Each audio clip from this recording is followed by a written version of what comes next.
I'm infant massage instructor Helen Thompson. Hello and welcome to First Time Mums Chat. Being a parent for the first time is challenging and changes your life in every way imaginable. To help ease your transition into parenthood, I aim to offer supportive, holistic approaches and insights for mums of babies aged 4 weeks to 10 months old. My goal is to assist you to become the most confident parent you can and smooth out the bumps along the way. This podcast is brought to you by My Baby Massage, so let's do this together. This podcast is for informational purposes only and does not constitute medical advice. Please contact a medical practitioner if you are concerned or have any medical issues. I know from questions that I regularly receive from parents that many of you find storytelling challenging.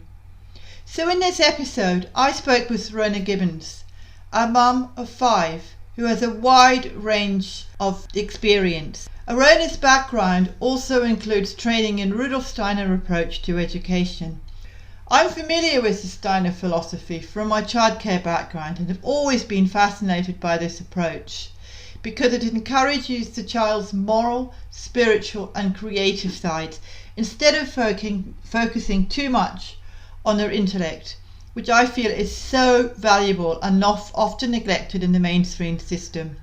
Arona shares some great ideas around the use of language and literacy and how to encourage children and parents to develop their imaginations and storytelling. So I hope you enjoy this podcast. Hi Arona, and welcome to First Time Mums Chat. It's a pleasure to have you here today. I've been very excited about this podcast. And let's start by you introducing yourself and telling us a little bit about you. Okay, thanks Helen. Thanks for having me today. So my name's Arona Gibbins. I originally trained in mainstream early childhood, which was preschool based.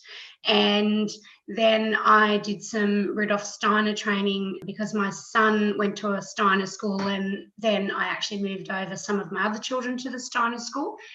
So I've basically taught in mainstream playgroups and preschools, long day care as well. And then I've had experience in the Steiner playgroups, preschool and kindergarten. So yeah, I have a bit of a mix. Mainstream and Steiner are often, at times can be complementary, but then at times can be quite different. Mm-hmm. And I just take what I love from both. And, you know, depending on if I'm when I was doing family daycare, there were components of mainstream that I kept and then components of Rudolf Steiner that I brought in. Some people may not know what Steiner education is, and it's a philosophy based on Rudolf Steiner, his works in education, and often it's called, overseas they call it a Waldorf education or in the Waldorf school. So it's just a different philosophy and a different way of looking at early childhood. Thank you. That sounds, the Rudolf Steiner stuff I've heard so much about, and I really like that philosophy. You do a lot of storytelling and it's all spontaneous and sort of puppetry and all that kind of stuff. So that's sort of really what I wanted to have a chat about. So for mums, first time mums who are, well, I'm not going to say finding it difficult to read to their kids, but encouraging them more to read to their kids naturally rather than always reading a book. So you don't always have to do that. And I know you've got a great background in that. So is there anything that we can sort of add to what I've just said there? Yeah, I think the importance of either reading, telling stories, talking and singing to your baby just cannot be underestimated. By doing this from birth, by introducing rhymes and songs and even just stories from birth, it actually helps them to develop early literacy and language skills. And it allows a bonding time as well. It's a really beautiful experience for both parent and child, whether it's dad or mum or a sibling even, to have some quiet downtime and just enjoy being together. And we often have very busy lives. And yes, that's true. Right from birth, babies are sung to, you know, and just the simple little old nursery rhymes. And I am aware that a lot of first-time mums nowadays source a lot of information online. I'm older, so I have that traditional background of, using books. And I recall that when I was doing my mainstream studies, but this was also very complementary to Steiner early childhood, was a book that was called This Little Puffin. And it was just a little soft cover book, and it had all of these nursery rhymes and songs and games in it. I'm sure you could still get it nowadays. I've got that book too. Yeah, and it was just such an amazing resource, because one of my first jobs in mainstream was working with babies. And so we were taught early on. I was already a mum, and I had come from a background of quite rich literacy and language. So I had always been sung to and read stories to, so that just came naturally. But for some mums, it doesn't come naturally.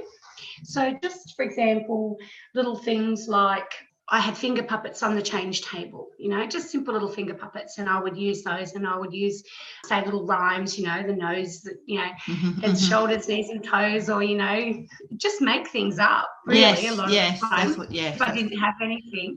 But you don't even need a little finger puppet, you can just use your fingers. And I think finger plays and gestures are things that we were just taught to do with babies right from the beginning, And I know that a lot of libraries now offer rhyme time. And last week, for the first time, I attended one here locally, and I loved it. It was just done really beautifully. And there were babies from 4 months old up to probably children of about 3 years of age. And I love the way they just gently introduced and explained what to do as they taught the mums the little rhymes and finger plays. I guess when I'm talking about songs and finger plays, that inevitably is language and literacy and story. Really, in these early years, it's much more about introducing song, just constantly singing to them. And then as they get a little bit older, maybe around that 4 to 6 months of age, where they have, they're able to kind of sit into your lap a bit better, then you can start to introduce them to stories. Now, you and I spoke before about introducing babies to reading from birth. Yes, Yeah, and I fully support that. As Helen knows, I run a charity that actually encourages that for babies in intensive care units. And those babies are read to while they're having cuddles on their mummy's chest. Oh, so lovely. While I'm here talking about, doing lots of finger plays and rhymes, because that's engaging the baby, but also you still can read stories to babies right from birth. And once they get to that age where they are sitting in your lap, then they can kind of touch the book even, and you can get lots of little activity books with the different sensory ones that have the different textures or feel. Yeah. But even just having a book that you can turn the pages and that you can sit with your baby, have this lovely quiet bonding time. It gives you 5 minutes out and you're sharing a story. It's just all of that rich language that they're being exposed to that helps them actually to develop their own vocabulary and language skills as they become older. Yeah, and you don't necessarily, from a early childhood background I've got, you don't necessarily have to sit down and actually sort of read the book physically to them. You can just sort of point to the pictures and make up your own little story, and you can have the pictures to prompt you. And then when they get older, like the little 1.5-year-old that I look after at the moment, he just points to things and he tells me what they are. He says bird, or he says dog. And I might say something like, well, what noise does a dog make, or where do you think the dog's going? And he'll go woof, and then he'll tell me his little story about where the dog's going and what it's doing. So I think that's so spontaneous, and that's much more fun. It is, and it's engaging them and allowing them to actually be absorbed into that story. So it doesn't necessarily have to be you sitting there, reading every word, especially in these younger years and when language is developing. Helen, it's perfect time exactly to say, what's this? Cat, dog, make the sound, and actually start to get them thinking about the pictures. It can be very simple. And if you're not confident with reading, you just make it. I mean, every day we tell stories. We have a couple with a friend and we tell our story and we share our story. And sharing a story with a child is no different. I make so much up on the spot. You can be outside looking under the tree. You can be saying, oh, look at the bird in the nest in the tree. Let's go and see if there's some eggs. One day there was a little birdie who was in a tree or had a nest in a tree. Like, you can actually just make up those simple stories depending on where you are and what situation. You don't have to have a book right in front of you. And even outside, like, a lot of people forget that children and babies adore being outside. And yes, they love it. Yeah. It's a wonderful opportunity to tell a story, even if you're telling a story from your experience to the child. I had a little willy wagtail who had a nest in a tree, and I waited patiently, and day by day I would watch it fly away and bring back food to its babies. Things like that. You can just relate back to something that you've experienced in your life and turn it into a little story to share with a child. Yes, and I think that's... can we find a willy wagtail in the tree now? And then you can take it off on to another experience for them. So yeah, I think sometimes I've met a few young mums who kind of, they've got this beautiful baby, but they don't really know in those very early months, well, what do I do with it? Yes, that's right. You can talk to it and play with it and encourage it. And yes.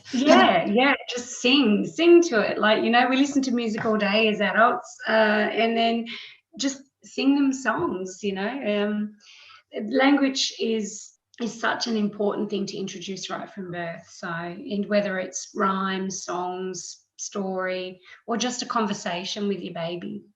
Yeah, I was actually listening to a podcast from dads, it was the first time dads, and Judith Kerr, I think her name is, who wrote the Tiger Who Came to Tea. They interviewed her, and it was amazing what she was saying. She was saying exactly what you're saying. I mean, that story actually originated from her talking to her children. And her children actually encouraged her to write that story because they were, I think, her husband was away a lot. So she was there with the kids, and she used to tell them stories all the time. And then one day she sort of thought, right, well, I'm going to tell them a story about somebody coming to tea. And it was the children that then encouraged, oh, right, who's coming to tea? And they go, oh, a tiger's coming to tea. And, oh, he's very hungry. So what are we going to give him to eat? So that's how all that developed. I just thought I'd mention that because I thought that was, from what you're saying, it's really easy to do that kind of thing. And you can develop your own story from it. And I think The Tiger Who Came to Tea is a prime example of that. Absolutely. When my boys were young, I had 5 children. So when they were smaller, they would have individual story time before bed. And then as they got older, we would do shared stories.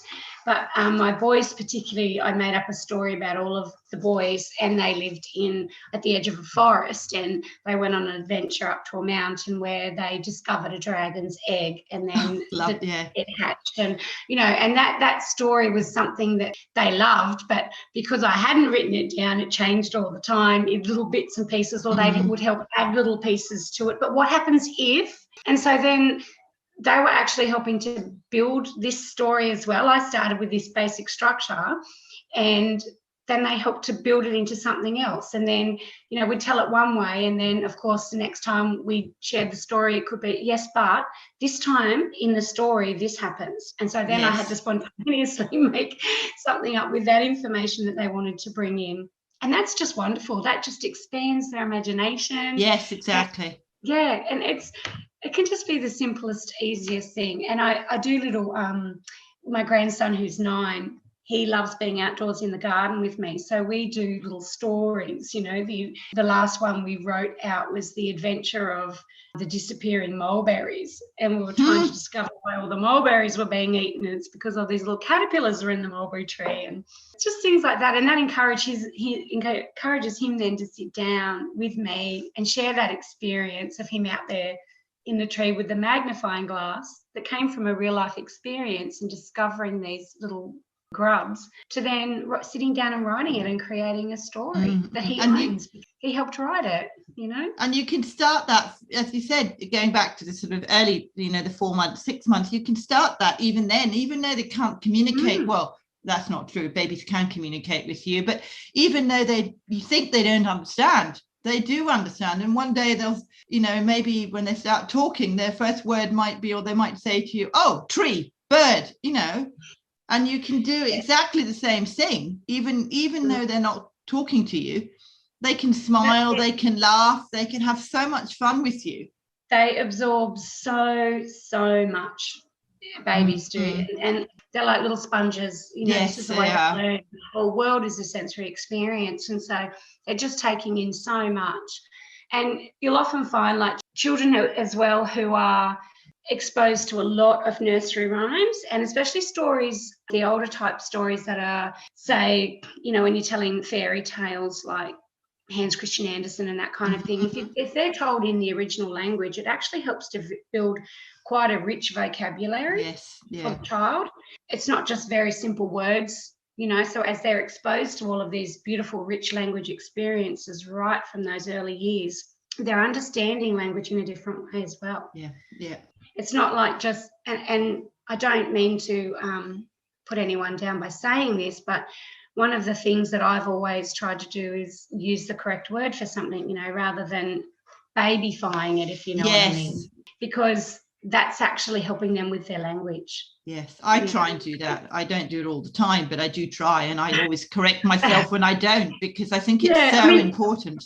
You can't always, you know, you want a Vicky, well, of course you want a Vicky, but like, would you like a biscuit? You know, so yeah. When they're learning to speak, they're going to say probably, you know, of course, Vicky first, but they understand that a Vicky is a biscuit. It's a biscuit. So when I started the charity that I run, the idea behind that is that babies that are in the NICU often can't be touched. So we supply a book and a lullaby booklet for parents to actually be able to read to them through the crib or sing to them through the crib. And therefore there's this bonding happening via the voice, babies, you know, feeling, And so initially, some of the feedback we got was some of the mums, the newer mums who hadn't been exposed a lot to stories and language and had a bit of a lack of confidence to read to their baby. So in that situation, they had a few like nanas come in, and they would help to guide them to how to read to your baby. And it's not a hard thing, but I think sometimes parents think, oh, I have to read a story. And if they're not a confident reader, or they haven't had a good experience at school with, you know, English and learning to read and write, then sometimes that can be quite daunting for them to pick up even the simplest book. So that's where starting with little songs and rhymes is such a great way to help to build confidence in when Bubby's small. And then, you know, you pick up a simple rhyme, and then later on you might be a bit more confident to read a book. But nowadays there is a lot of things available online to help build confidence. So I'm aware of a couple of ladies that I know, and what they've done is they'll go online and they kind of watched how other stories were told.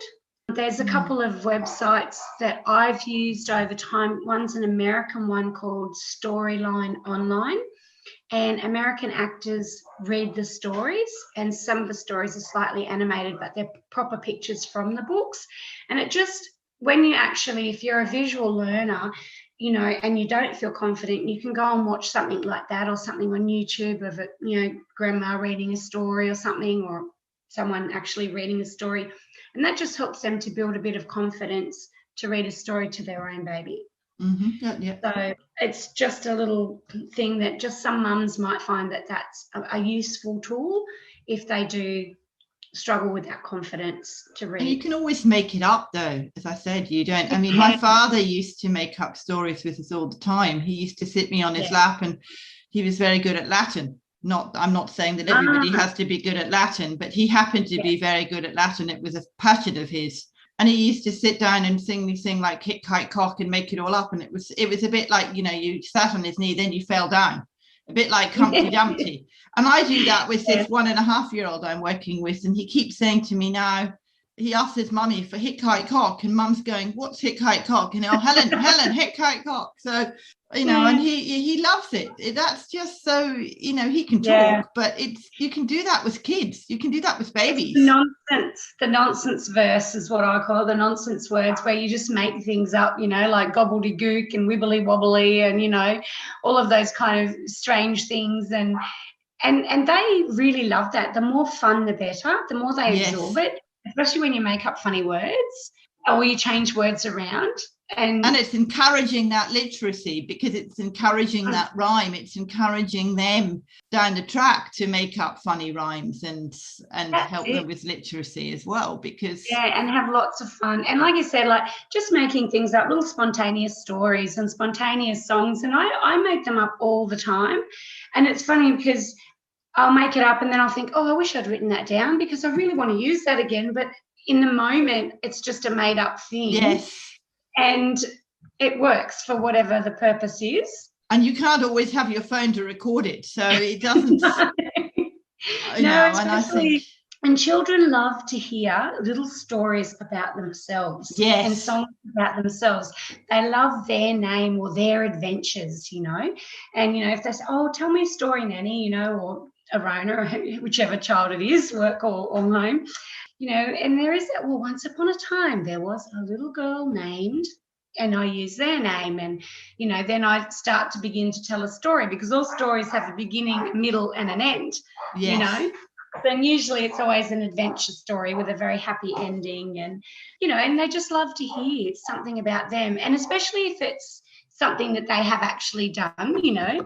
They went on you know, on an adventure to a park, and in that park was a slide almost as big as the tallest tree you've ever seen, and, you know, it is very easy, and they're those spontaneous stories that mums, I think, will find quite easy to make up. And if you take photographs as well, when you take them out to the park, because that's what I did with my nieces and nephews, with learning stories.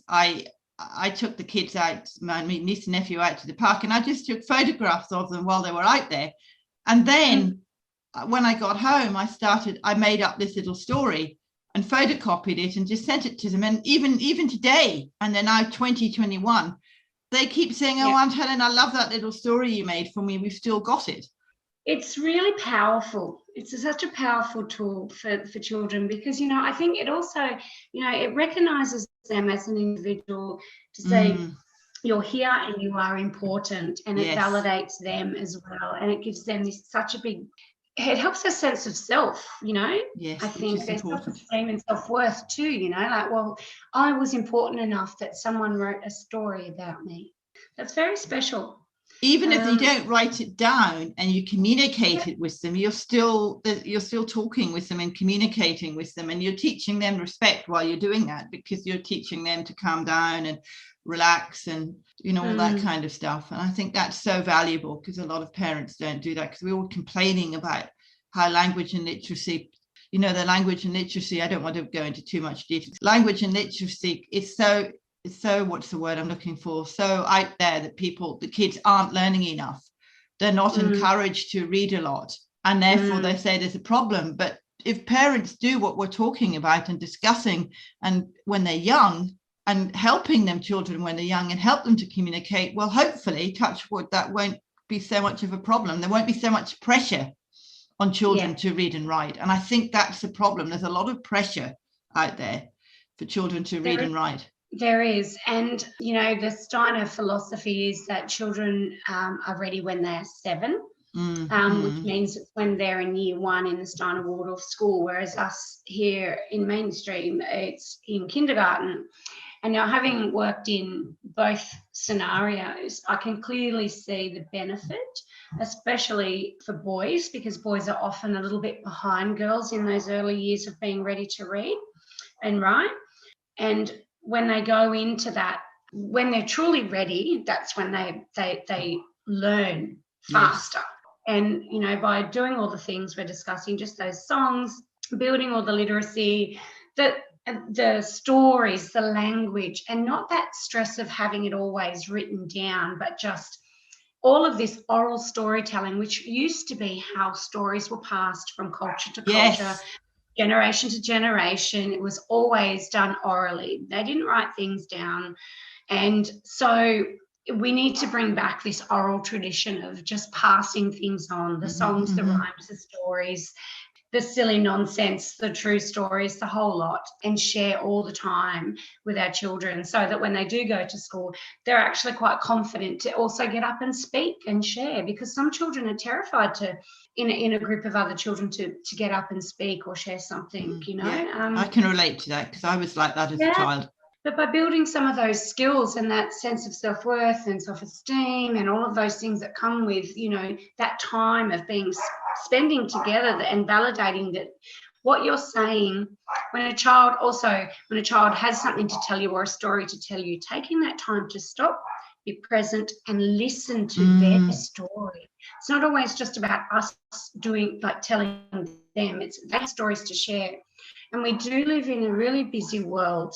And I think that it is so important as a parent to stop and to listen to the story that your child is trying to tell you. Yes, it gives absolutely. them validation and a sense of self-worth. And that's, children don't have, as a parent, we give and we give, but a gift from a child is a story.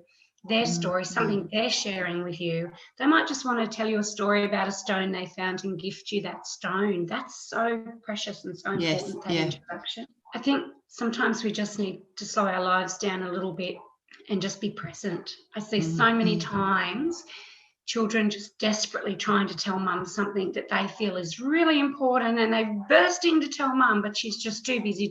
And it's teaching them that's going into the respect side, because we say that children don't respect adults, but if we don't respect children at a young age, they're going to learn disrespect.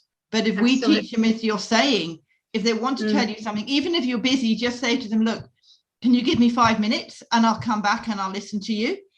And you keep that commitment. And it's so important to keep that promise and to keep that commitment and go back and say, and say, look, I'm sorry I couldn't talk to you right then. I was busy cooking tea or doing whatever you're doing, but I've got 5 minutes now. Please, I'd love to hear your story. And that's so important, because it's hugely important.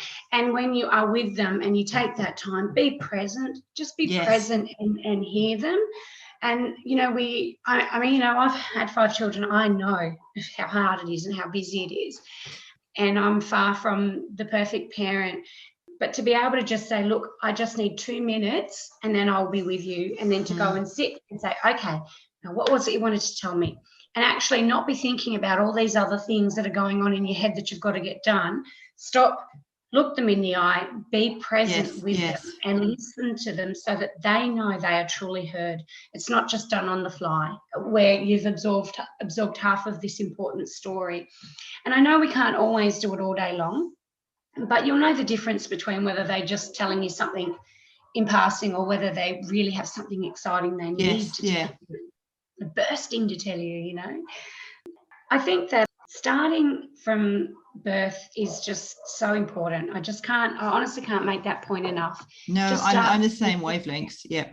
Doing little rhymes. And if you're unsure about where to source rhymes, I'm sure that, Helen's got plenty of links there's lots of books out there. There's lots of resources online, and it doesn't have to be anything hard. I mean, we all probably grew up with, Humpty Dumpty sat on a wall, and I used to do that and still do it with my grandchildren on my knee. Yes, so do I. Yeah. And then, fell down. Apparently, my sister, my older sister, we were all born at home. I was a baby, so I don't know. I've heard the story. Apparently, she was waiting outside to come in to see me. And when she came in to see me, she didn't know what to do. So she just bent over the bed, over my little cot, and sang me Humpty Dumpty. Aww. And I was too little to recall it. But now when I think of that, I think, God, that it's just exactly what we're saying. If you don't know what to do, you don't know what to say to a child, just sing to them, whatever you do. I mean, she was only 2, because she's only 2 years older than me.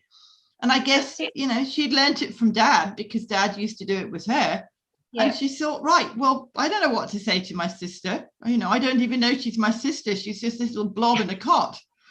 But I'm just going to sing her Humpty Dumpty. And it was so lovely. I really, I wish I was old enough to appreciate it when I was a baby in the cot. But I'm sure I did, because I remember, I remember it now. So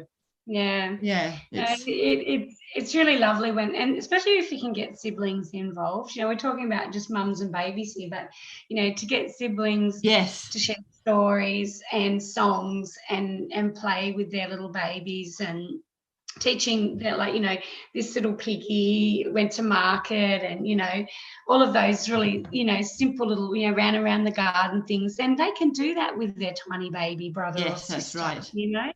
And it's great fun. And once Bubby starts to smile and starts to interact, then they can do other things as well. So it can become a whole family thing, not just mum and bub or dad and bub. No, which and is I love good. it when I see dads reading to babies and siblings reading to babies. I get photos sent from the hospital, and it just makes my heart happy because, we're always talking about mums because, mums are with Bubby a lot, but we also have all these stay-at-home dads too. Yes, that's right. And dads, it's important to include dads in the picture as well.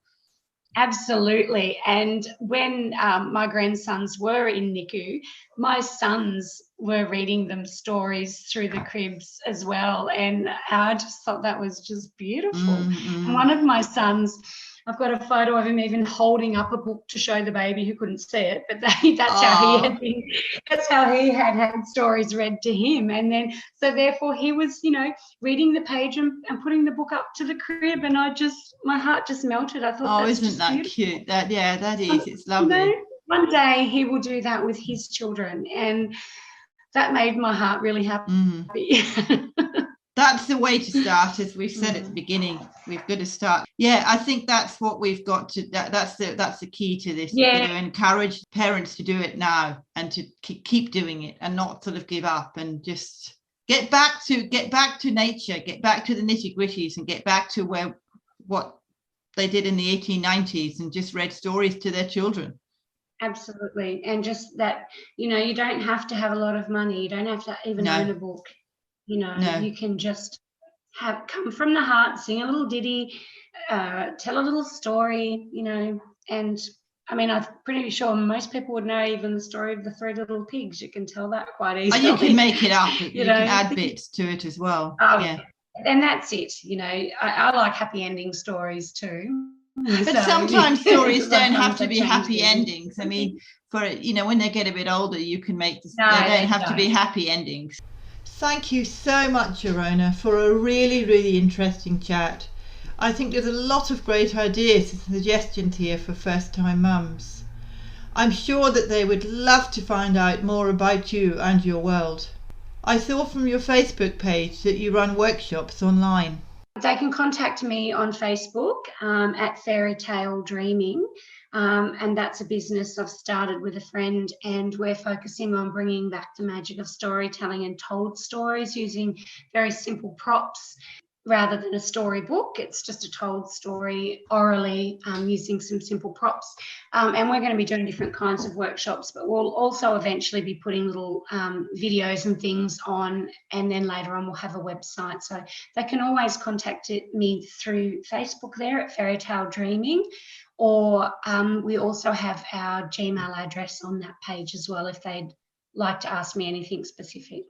No, that's good, because I think from what we've been saying, I think a lot of first-time mums, I think it's good that they've got somebody, after we've spoken, they might think, oh, I really enjoyed that. I'd love to hearing Arona, or I'd love to sort of find out how we can get in touch. So I'm glad you've said that, because that's good. Yeah, not a problem at all. And I'm always happy to share, to help, to guide. I'm really passionate about early childhood and language and literacy. And if anyone needs any help or guidance, I'm very well resourced with little songs and rhymes and bits and pieces as well. So always happy to share.